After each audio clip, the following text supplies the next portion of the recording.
بسم الله الرحمن الرحيم إن الحمد لله نحمده ونستعينه ونستغفره ونستهديه ونعوذ بالله من شرور أنفسنا ومن سيئات أعمالنا من يهده الله فلا مضل له ومن يضلل فلا هادي له وأشهد أن لا إله إلا الله وحده لا شريك له وأشهد أن محمدا عبده ورسوله وبعد.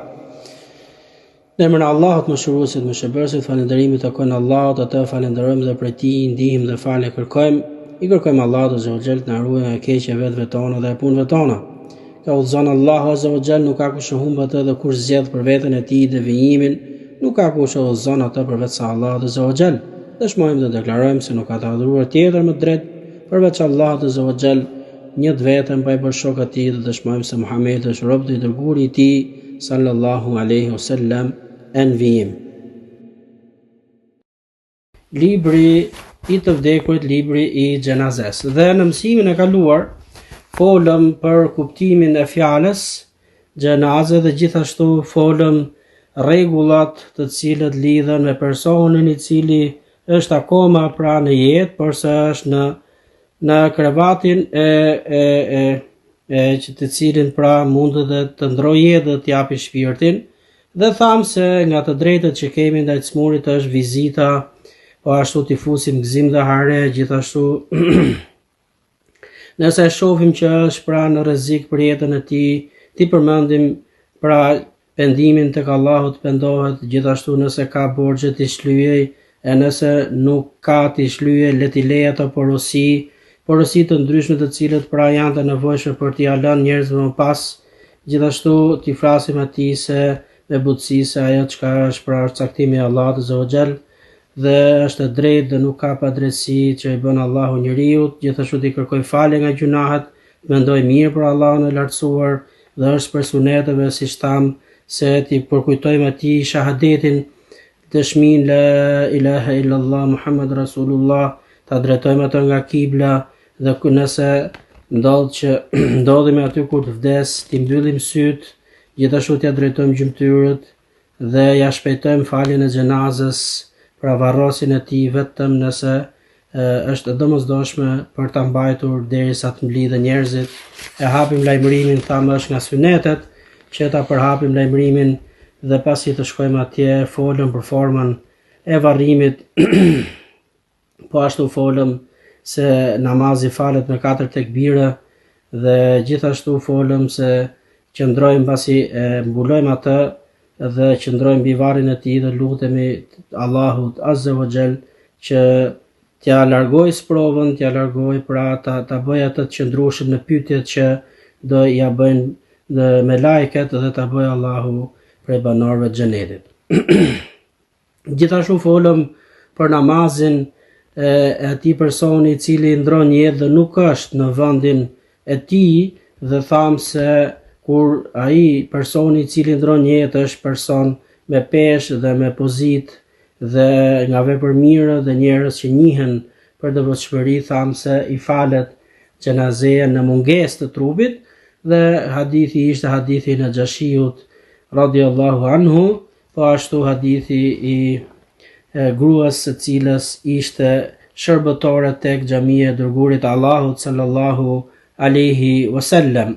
Dhe thamë se pejgamberi sallallahu alaihi wasallam mbasi u kthye, pyeti për të se nuk e pa për rreth dhe e lajmëruan se ka ndruar jetë dhe i tha duluni, më drejtoni mua tek varri dhe shkoi dhe i fali xhenazën në mungesë të faljes tij. Pra kjo është vetëm për dërguarin e Allahut, tham, sepse falja e pejgamberit bëhet pra begati dhe falje dhe sebeb për ta shpëtuar atë njeriu i cili pra është në atë gjendje.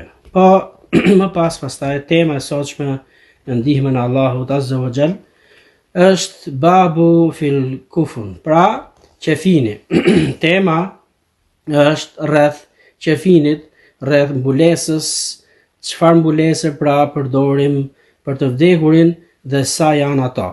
Së pari flasim se qefini është detyrë, pra është detyrë që të mbulohet i gjithë trupi i besimtarit dhe besimtares. Pra detyra që të shlyhet ndaj nesh, ndaj atij, pra të drejtat që kemi, është që ta mbulojmë të gjithë trupin. Nëse në pamundësi të copave, atëherë do mjaftonte një copë për të shlyer atë që kemi detyrë ndaj tij. Dhe mbulimi i trupit i të vdekurit është më i rëndësishëm se sa mbulimi i tij kur ai është pra përreth nesh dhe gjallë. Sepse nga këtu themi se më e mira është që ta mbulojmë trupin e mashkullit me 3 copa, kurse për femrën me 5 copa. Dhe argumente do t'i lexojmë ato si më poshtë. Pra ajo çka si në përmbledhje të temës është se para gjë që duhet dimë është detyrë që të mbulohet i gjithë trupi në mundësi, pra kur kemi mundësi që të kemi copën neve prezent. Dhe nëse kemi copë më shumë, atëherë është e pëlqyeshme dhe është ajo çka e ka vepruar i dërguari Allahut sallallahu alaihi wasallam me sahabët radhiyallahu anhum, i cili është për mashkullin mbulohet me 3 copa, kurse për femrën me 5 copa. Kjo pra është në mënyrë të përmbledhur.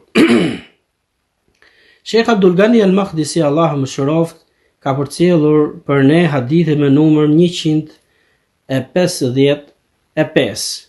Dhe ai është transmetohet nga Aisha radhiyallahu anha anna Rasulullah sallallahu alaihi wasallam kuffina fi 3 athwabin yamaniyatin bid suhuliyatin laysa fiha qamisun wala imama. Pra, transmetohet rawahu al-Bukhari Muslim. Transmetohet nga Aisha, gruaja e dërguarit Allahut sallallahu alaihi wasallam dhe goca e Abu Bekrit radhiyallahu anhum, se ka thënë se pejgamberi sallallahu alaihi wasallam është qefinosur në 3 copa, të cilat ishin copa të bardha si bora të ardhura nga Jemeni, dhe nuk kishte poshtë në trupin e tij as izarin dhe as imamen. Pra as ato copën e cila ishte që përdoret si këmish, që përdoret nga supet e deri tek mesi, dhe as imame ajo që vendoset në kokë. Ajo çka përfitohet nga këtë hadith është që, sikurse tha më lart, që për mashkullin përdoren 3 copa të bardhura nëse është e mundur. Por se nuk do thotë se nëse nuk gjenden copat bardha nuk bën që të mbulohet pra trupi i të vdekurit me copë dhe me ngjyrë tjetër. Bën, por se më e mira është ajo që ka përzgjedhur pejgamberi sallallahu alaihi wasallam dhe na ka lajmëruar në hadithin që sapo e lexuam. Dhe kuptimi është se mbulimi i trupit të vdekurit është më e rëndësishme se sa ta mbulosh atë kur ai është gjallë. Dhe për këtë pejgamberi sallallahu alaihi wasallam dhe për këtë pra të dërguarin e Allahut e mbuluan, siç e tham, pra me 3 copa të bardha dhe pa pasur asnjë rrobë poshtë saj. Dobia që përcjell Sheikh Abdullah al-Bassam, Allahu e mëshiroft, shpjeguesi i librit pra Umdatul Ahkam, thotë se dobia e parë që përfitohet nga ky hadith është se ky qefin që përdori Aisha radhiyallahu anha për burrin e tij, për pejgamberin sallallahu alaihi wasallam, është qefin i cili është në 3 copa, dhe ato copa ishin të bardha, shumë të bardha, si dbora. To ishin copa të cilat i kishin marrë nga Jemeni. Pra Jemeni ishte ai vend i cili ku u prodhonte kjo gjë. Dhe siç e tham, se kjo është e pëlqyeshme dhe duhet që të zgjedhim këtë rrugë të cilën pra ka përzgjedhur për veten e tij dërguari Allahut sallallahu alaihi wasallam, që të përzgjedhim 3 copa të bardha. 3 copa të bardha. Pra dobia e dytë që përfitohet nga hadithi është se është e pëlqyeshme që këto copa të jenë në ngjyrë të bardhë. Dhe dobia e tretë që ka përcjellur shehu, Allahu e mëshiroft, është se kjo lloj forme me 3 copa është forma më e plotë dhe më e preferuar, sikurse dihet se pejgamberi sallallahu alaihi wasallam është i orientuar tek Allahu azza wa jall që të zgjedh më të mirën për ummetin e tij. E katërta, këtu mësojmë se bën që të shtojmë më shumë se 1 copë, sikur se tha më lart që detyrë është që trupi i të vdekurit të mbulohet nga koka deri tek këmbët. Por se hadithi që sapo e lexuam nga Aisha radhiyallahu anha na bën që të kuptojmë se nëse ne kemi mundësi që të kemi më shumë se një copë, atëherë ne ndalojmë për mashkullin tek copa e tretë. Dhe do vi hadithi tjetër që ka ardhur për nga Ummu Atiya al-Ansariya se e ka mbuluar pra me 5 copa të gocën e dërguarit Allahut sallallahu alaihi wasallam, e cila quhej Zainab. Dhe është e pëlqyeshme, thot shehu, Allahu e mëshiroft, se për burrin të ketë 3 copa dhe për gruan të jenë 5 copa. Ato ndahen në kategori: një copë mbulon nga mesi e poshtë, një copë të dytë mbulon nga kraharori dhe poshtë, një copë e tretë mbulon kokën deri afër kraharorit, një copë e katërt pastaj mbulon pjesën e tyre dyve, pra që lidhet me kokën deri tek mesi, dhe pesta është ajo copa përfundimtare e madhe e cila mbulon të gjithë trupin. Kaq për këtë hadith, dhe hadithi fijues, i cili transmetohet nga Ummu Atiya al-Ansariya radhiyallahu anha qalet: dakhala alayna Rasulullah sallallahu alayhi wasallam hina tuwfiyat ibnatuhu Zainab فقال اغسلنها 3 أو 5 أو أكثر من ذلك إن رأيتن ذلك بماء وسدر واجعلن في الآخرة كافورا أو شيئا من كافور فإذا فرغتن فآذنني. فلما فرغنا آذناه فأعطانا حقوه فقال أشعرنها إياه، يعني إزاره. وفي رواية أو 7 وقال ابدأنا بميامنها ومواضع الوضوء منها. وأن أم عطية قالت وجعلنا رأسها 3 قرون. رواه البخاري ومسلم. Pra tema e këtij hadithi është sifatu taghsilul mayyit, pra forma se si lahet trupi i të vdekurit dhe përcjellja e tij. Hadithi transmetohet nga Ummu Atiya al-Ansariya, Allahu qoftë i kënaqur me të, se thot: na hyri pejgamberi sallallahu alaihi wasallam në atë ditë që i kishte vdekur vajza e tij Zainab. Dhe na tha: lajeni atë 3 herë ose 5 herë ose dhe më shumë nëse e shikoni të arsyeshme. Hidhi në ujin nga gjethja e sidrit, sepse sidri, siç e shpjegojnë ulemat, është një përbërje e përgjethjeve të pemës ku ujtit i shton dhe arom, po gjithashtu bëhet ujti më pastrues dhe e zbardhon pra pjesën ku hidhet uji. Dhe mbasi ta lani në fundin pa e përfunduar tharjen e trupit, bëjeni atë me erë prej kafuri ose diçka të përafërt, sikurse është kjo erë. Dhe thot, masi ta mbaroni këtë gjë, më lajmëroni. Dhe thot Ummu Atiya, masi ne e kryem porosinë e dërguarit të Allahut sallallahu alaihi wasallam, thot, e lajmëruam dhe na dha pejgamberi sallallahu alaihi wasallam izarin e tij dhe tha: lidheni nga mesi e poshtë me këtë izar. Pra, e mbulojeni trupin e saj nga mesi e poshtë me këtë izar. Dhe në një transmetim tjetër thot: nëse është e shikoni të arsyeshme për ta larë 7 herë, po ashtu veprojeni dhe lajeni. Dhe gjithashtu i ka thënë pejgamberi sallallahu alaihi wasallam Ummu Atiyes dhe ata gra që ishin përreth saj, se fillojeni me pjesën e djathtë të trupit dhe pastaj me gjymtyrët të cilët marrim abdes. Dhe ka thënë Ummu Atiya se ja lidhëm flokët e saj në 3 gërsheta dhe ja vendosëm mbas kurrizit. Pra këto janë, ky hadith pra na mëson me formën e larjes së trupit së të vdekurit, sikurse e lexuam më lart, gjëja e parë e cila veprohet me trupin e të vdekurit, siç e kanë shpjeguar dhe ulemat të tjerë në shpjegimin e hadithit, është se trupin e ngrejmë pakës dhe e fërkojmë tek fundi i barkut, që nëse ka papastërti ajo del dhe e pastron dhe lahet. Pastaj fillohet dhe i jepet pra gusul, sikurse merr njeriu për namazin e xumas ose të bajramit ose kurdo e ka të nevojshme.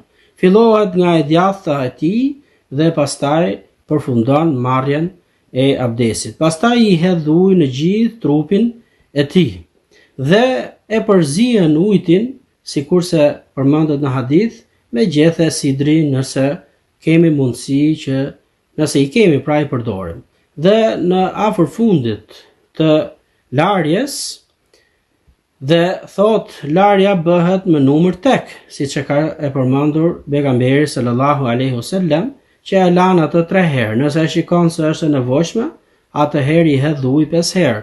Nëse e shikon që është e nevojshme më shumë, atëherë 7 herë. Kjo është pra forma me cilën pra ka përzgjedhur pejgamberi sallallahu alaihi wasallam, dhe kjo është rrugë që duhet ndjekim dhe ne më pas. Pra njeriu e lan trupin e njeriu me numër tek dhe në fundin e saj e parfumos me kafur. Kjo është pra një aromë e cila pra e ka përzgjedhur pejgamberi sallallahu alaihi wasallam. Dhe ju tha atyneve se më lajmëroni mbasi ta përfundoni larjen. Dhe i dha pra izarin e tij. Izari është ajo copë e cila lidhet për mashkullin nga mesi e poshtë, sikurse është ihrami që përdorim kur jemi në Mekke për të bërë pra umre ose për të kryer haxhin. Dhe i tha që lidheni nga mesi e poshtë me këtë. Dhe kjo është për të treguar pra dashurinë që kishte për vajzën e tij Zeinab, dhe që trupi i saj të prekte atë të cilën kishte veshur babai i saj, i cili ishte pejgamberi sallallahu alaihi wasallam, e kjo si bereqet për të dhe sa do të vlente tek Allahu azza wa jall.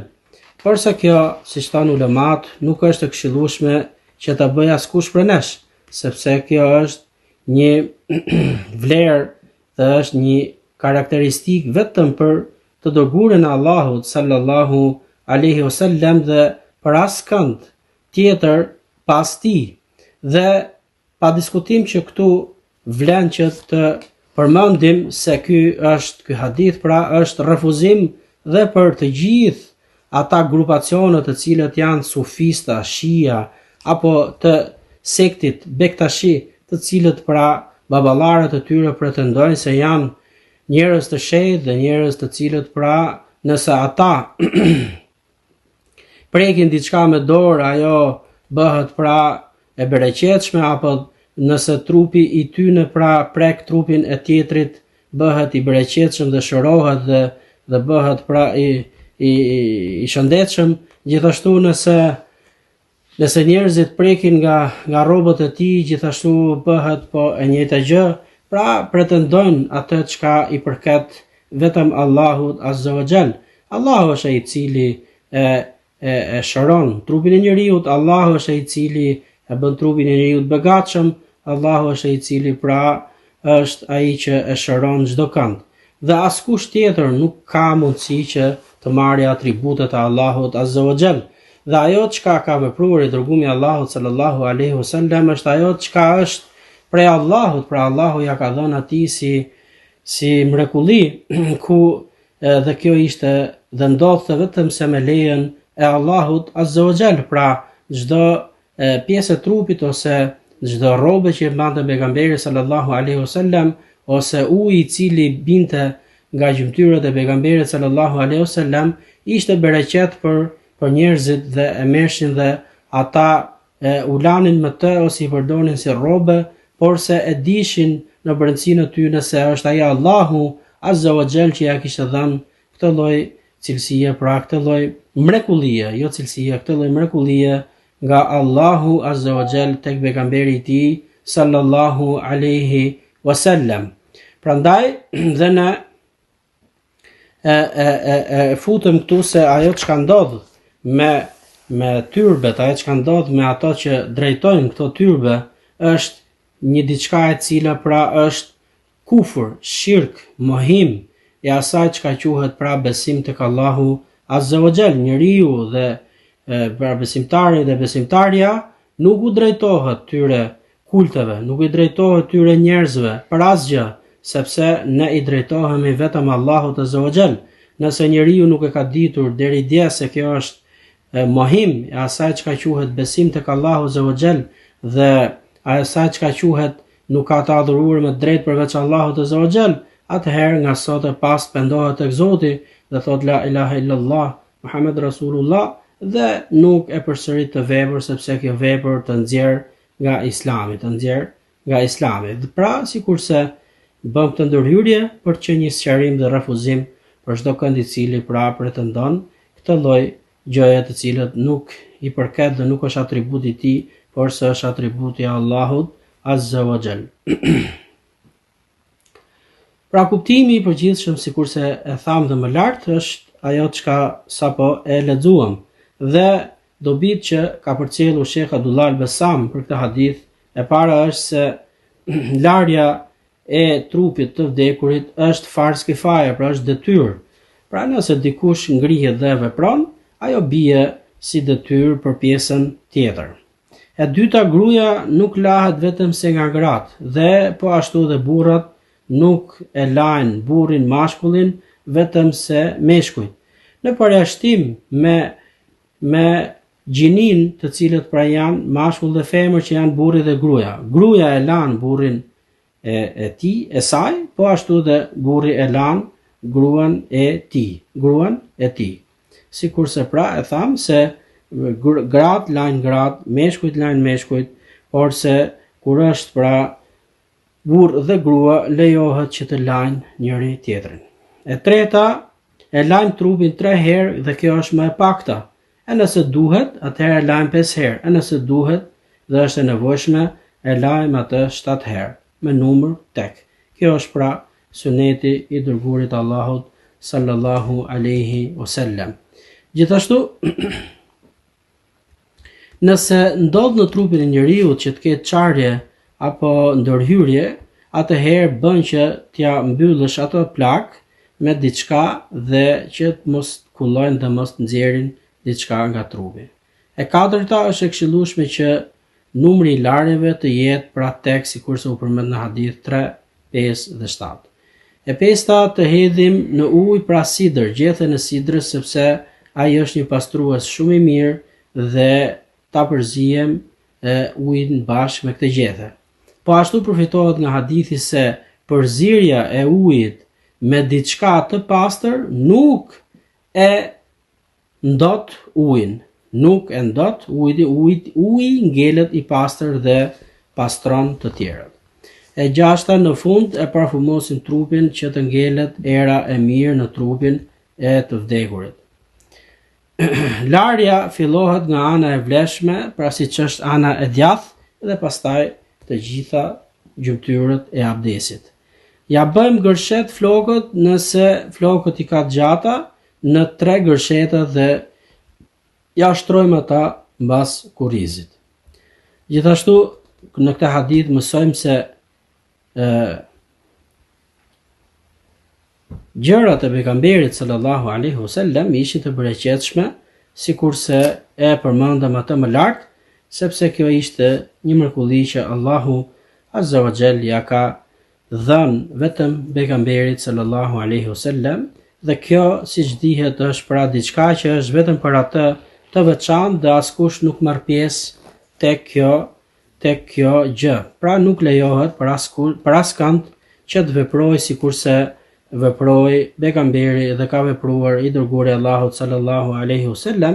Dhe këtu mund të përmendim bile hadithin të cilin pra ishin në një prej luftave sa e kujtoj pra në luftën e Khandekut, e kanaleve ku i dërguri Allahut sallallahu alaihi wasallam ju drejtua sahabëve dhe i tha që nesër do t'ja jap flamurin dikujt i cili e don Allahun dhe Allahu e don atë. E don Allahu dhe dërgurin e tij dhe ai pra Allahu dhe dërguri i tij e duan atë. Dhe të gjithë ishin në garë se kujt do t'ja jepte të nesërmen i dërguri Allahut sallallahu alaihi wasallam të flamur dhe kjo do ishte e dukshme për gjithë. Dhe thot Omeri radiallahu anhu, ajo ka qenë dita vetme në cilën unë jam zgjatur aq shumë që të më shikonte pejgamberi sallallahu alaihi wasallam që të më jepte flamurin. Dhe i dërguri Allahut tha ku është Aliu radiallahu anhu. Aliu ishte i smur me shikimin dhe nuk shikonte dhe ne ju përgjigjëm pejgamberit sallallahu alaihi wasallam se ai nuk shikon. Prandaj nuk është në mesin ton, ka problem me shikimin. Dhe i tha, merreni atë dhe silleni tek unë, e marrën Aliun radiallahu anhu dhe e çën tek pejgamberi sallallahu alaihi wasallam, dhe këtu është ajo çka prandaj e përmend në këtë hadith, se merr nga bështyma e tij dhe i afërkon syrin e Aliut radiallahu anhu të dy dhe i rikthehet shikimi më i fortë se sa e kishte më përpara si mrekulli nga Allahu azza wa jall. Dhe thot Aliu radiallahu anhu, nga ajo ditë më pas kam parë me sytë e mi më shumë se sa kam parë më përpara. Pra kjo është mrekulli që Allahu azza wa jall ja dha pejgamberit tij Muhamedit alayhi salam. Kaq për këtë hadith. Dhe hadithi vijues me numër 157 عن عبد الله بن عباس رضي الله عنهما قال بينما رجل واقف بعرفة إذ وقع عن راحلته فوقصته أو قال فأوقصته فقال رسول الله صلى الله عليه وسلم اغسلوه بماء وسدر وكفنوه في ثوبين ولا تحنطوه ولا تخمروا رأسه فإنه يبعث يوم القيامة ملبيا وفي رواية ولا تخمر وجهه ولا رأسه رواه البخاري ومسلم. Pra, transmetohet nga Abdullah ibn Abbas radiallahu anhuma, Allahu qoftë i kënaqur nga të dy, se kur ishim të qëndruar në malin e Arafatit në haxh, duke kryer haxhin me pejgamberin sallallahu alaihi wasallam, kur një person bie nga kafsha që ishte hipur dhe në rrëzimin e tij thot i thyhet qafa dhe ndron jetë në vend. Dhe ja tham pejgamberit sallallahu alaihi wasallam këtë gjë dhe na tha, lajeni atë me ujë dhe me sidër. Pastaj qefinoseni në 2 copat që ka ai të veshura. Dhe mos e parfumosni dhe mos ja mbuloni kokën e tij, sepse ai do ringjallet në ditën e gjykimit duke bërë telbien labbaik Allahumma labbaik labbaik la sharika laka labbaik innal hamda wan ni'mata laka wal mulk la sharika lak. Pra, ky hadith na tregon se nëse ndodh që haxhiu të ndrojë jetë duke kryer haxhin, atëherë ne veprojmë atë ashtu sikurse veproi pejgamberi sallallahu alaihi wasallam me këtë burr. E lajmë atë me sidër, sikurse tham dhe më lart nëse kemi. Dhe mbasi e lajmë atë qoftë ajo 1 herë, 3 herë, 5 herë dhe 7 herë nëse është e nevojshme, nuk e parfumosim, sepse thot pejgamberi sallallahu alaihi wasallam se ai ka qenë me shenjat e adhurimit dhe ata do të jenë dritë për të në ditën e ringjalljes. Dhe gjithashtu thot, mos ja mbuloni kokën, sepse ai, pra lërjen e fytyrën jashtë, sepse ai do të bëj tek këtë telbien, pra thënien që tham duan labbaik Allahumma labbaik deri në fund, gjatë gjithë kohës, dhe me këtë telbie do të ringjallet në ditën e gjykimit. Pra, kjo është forma me të cilën lahet një person i cili ndodh që të ndrojë jetë duke kryer haxhin, e cila është pra e shtyllave të Islamit, që është një herë të vetme në jetën tënde. Pra, sikurse e tham, se ky hadith pra na lajmëron dhe na mëson si duhet të veprojmë me një person i cili pra vdes duke qenë haxh. Ktu pra është ajo ndryshimi i vogël, kush është se ai që finoset me dy rrobe. Kush janë ato? Janë ihrami i tij, sepse ato janë pra të parfumosura me trupin e tij. Dhe ndaj thot pejgamberi sallallahu alaihi wasallam si udhi parfum, por se që finoseni me dy copët e ihramit, të cilët i ka përdorur për të kryer adhurimin e haxhit. Dhe lërja në fytyrën jashtë, jo sikurse veprohet me xhenazën, e cila pra është jashtë këtij adhurimi. Nëse ndron jetë jashtë i adhurimi, ne e mbulojmë xhenazën, të gjithë trupin e tij ose të saj, edhe fytyrën bashkë me gjithë pjesët e trupit. Dobia e parë që përfitohet nga ky hadith është se larja, sikurse e tham më lart, është detyrë, pra duhet me domosdo që ta lajmë. Lejohet që ta lajmë edhe pse është në haxh. Pra, sepse ato gjymtyrët që janë përdorur pra adhurim ndaj Allahut azza wa xal nuk i largon ata, pra pjesa e tyre nuk i largon shenjat e adhurimit, nuk e largon uji. E treta kërkohet që ta pastrojmë trupin e të vdekurit dhe në këtë rast, pra duhet që ta pastrojmë atë dhe mos ta lejmë të papastër. E katërta e pesta është detyrë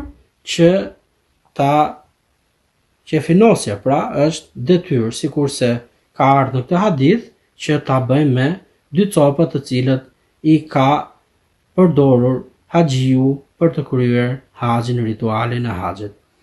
Pika vijuese është ai që vdes në haxh, nuk i mbulohet fytyra. Pra, kur vjen copa për të mbuluar, nuk ja mbulojmë fytyrën, por ja lejmë atë pa të mbuluar, sepse ai bën telbijen derisa të ringjallet, dhe me atë telbije do të ringjallet tek Allahu azza wa xal.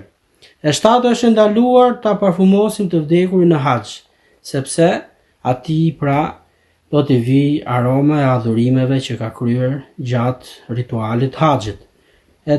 Pika vijuese mund ta pastrojmë me sapun, po jo nga sapunat që janë të parfumosur, ose me sidër, sepse nuk bën që të përdori merë të mirë për atë person i cili pra ndron jetë gjatë haxhit. E nënta, mjafton si qefin dy veshjet që i ka veshur për të kryer ritualin, adhurimin e haxhit. E dhjeta, vlera e të vdekurit në haxh është e madhe, sepse ai do të jetë duke bërë telbijen derisa të bëhet kiameti dhe të ringrim dhe të ringjallemi, të dalim para Allahut azza wa xal. E fundit është se kush vdes dhe kishte si qëllim në veten e tij që kur të kthehej nga haxhi të bëhej një kërkues diturie, apo të kishte si qëllim që ai të shkonte në luftë, në xhihad për hir të Allahut azza wa xal, nëse do të ndodhte që të kishte një luftë e cila ishte sipas rregullave të fesë së Allahut azza wa xal, ai shpërblehet sipas qëllimit që kishte përpara se të nisej në haxh, edhe pse atij pra i përfundon jeta duke vdekur dhe duke ndruar jetë. Pra ai shpërblehet sikurse e ka vepruar atë ose do ta veprojë, edhe pse ai pra nuk do jetë më në këtë jetë për ta kryer këtë gjë të cilën ja kishte vendosur si detyrë vetes tij.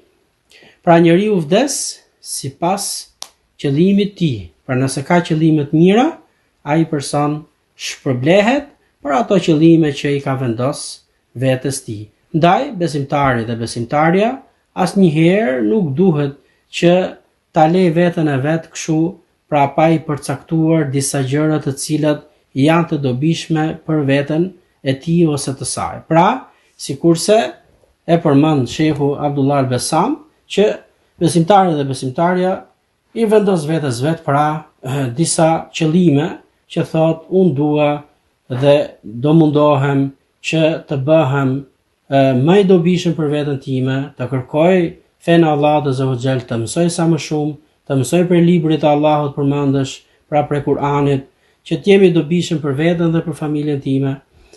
Dhe po ashtu qëllime të tjera të cilët janë pra të dobishme dhe të lavdruar dhe me to pra adhuron Allahun azza wa jall, më i moralshëm, më i sjellshëm, pra më i devotshëm tek Zoti yt. Po ashtu nëse ndodh që të ketë një luftë për hir të Allahut azza wa jall midis dy ushtrive të cilët janë kundërshtare që kundërshtojnë tauhidin e Allahut azza wa jall, unë dëshiroj që të marr pjesë, pra njeriu nëse ndron jetë dhe ti shpërblehesh tek Zoti yt për këto qëllime të pastra dhe të mira. Prandaj kur mos i harro vëri vetes tate qëllime të dobishme, sepse sikurse u mësove sot, ti shpërblehesh për këto qëllime, edhe pse ti pra largohesh nga kjo botë dhe s'mund t'i arrish ato, por se duke qenë se janë qëllime të pastra dhe sinqerta dhe për hir të Allahut azza wa jall, atëherë Zoti yt të shpërblen dhe të jep nga mirësitë e atyre qëllimeve që ti kishe për hir të Allahut azza wa jall. Mjaftohemi me këtë që lexuam dhe dëgjuam, lutim Allahun azza wa jall që të na bëjë për njerëzve që kur e dëgjojnë fjalën e mirë e veprojnë atë, dhe kur e dëgjojnë ndalesën largohen prej saj. Amin. Subhanakallahu bihamdika ashhadu an la ilaha illa ant astaghfiruka wa atubu ilaik. Allahu ja shpërbleft me të mira për dëgjimin dhe lutim Allahun azza wa jall që na e mundsoj jetën dhe të ritakohemi në mësime të tjera. Amin. Allahu shpërbleft. Selamu alaikum wa rahmatullah.